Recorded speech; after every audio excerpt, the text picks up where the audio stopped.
Coach, there were some major upsets this past weekend. You had Florida and Texas.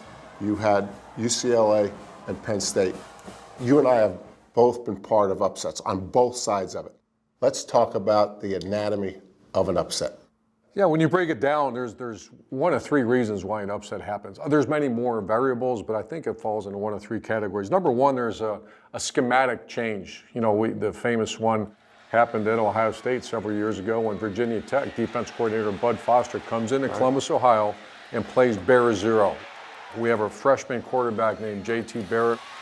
We couldn't make the necessary changes during the heat of the game, and we lose. That's number one. That's very rare, though. So schematic change is number one. Number two, the opponent is flat. Something's going on with that team. You know, maybe Penn State, they had a heartbreaking loss to Oregon. Then they have to travel 3 time zones to go play UCLA. Not a huge crowd, but just the environment might have affected them. I'm not sure that's what happened here. But the third one, I can guarantee you that's what happened here. And I call it the human spirit. Something happened to that team. Because I went back and I watched the New Mexico game.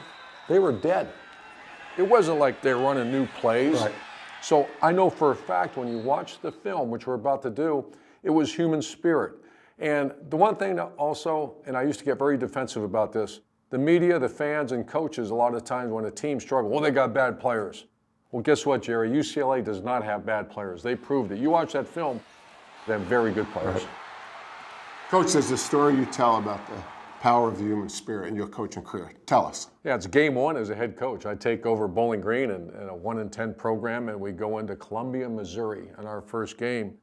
And I used to call it the mindset. And the mindset, and I firmly believe this, I know it's true, whatever you say you're going to do inside your heart, not verbally, but whatever you think you're going to do or say to yourself you're going to do, I believe you do it. And so when I took over Bowling Green, we only had 65 guys on the roster by the time we're getting ready to go play. If I would have told our team we're going to go beat Missouri, they would look at me and said, we're the bad news bears. We have no chance of going to beat Missouri. However, we trained them, and ended up having great leadership on that team, great senior class. You know what we trained them to do? Get 4 yards. The mind can handle that. Right. From here to there, we can get 4 yards. You know what happens, Jerry? You get 4 yards once, you get it twice, all of a sudden the chain starts moving, you control the game. So as an offensive player, don't worry about beating Missouri. Let's get 4 yards. On defense, the mindset was this: tackle. Just get them down. We're going to play all zone coverage. We're going to keep the ball in front of you, and if you keep tackling, you know what happens? At some point, that offense will make a mistake. So the mindset of the team going into Columbia was not beat Missouri. It was get 4 yards on offense and tackle on defense. And then I promised them if they did that, you'd look up in the fourth quarter at that beautiful scoreboard, and it's going to be with a one-score game. All you got to do is make a play and win. And that's exactly what happened. Well, let's take a look at UCLA's human spirit on tape.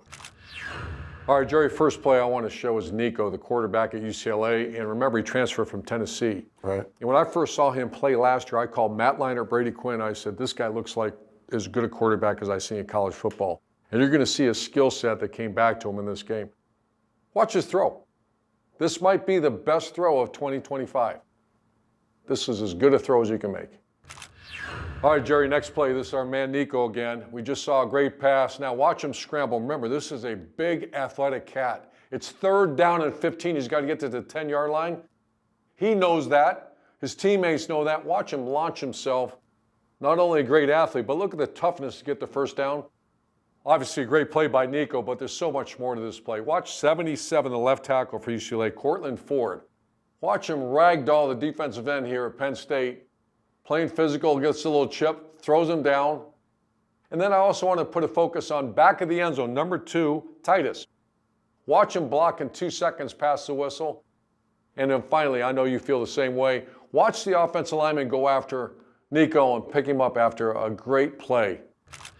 Next play, our man Nico completes a touchdown pass, but I want to look at something that happens right here, and I know you feel the same way.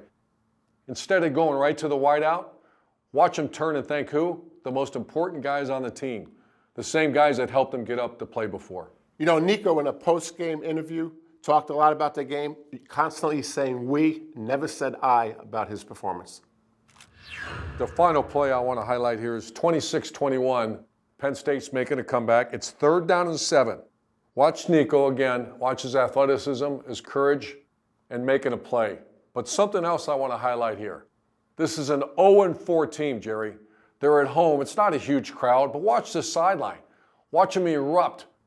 Not only the sideline, but look at the big cat here he starts chirping a little bit with the hat on right there. Whatever he does for UCLA, he's showing a little juice. Coach, that's the first time in 40 years that an 0-4 team beat a top 10 team. Historic.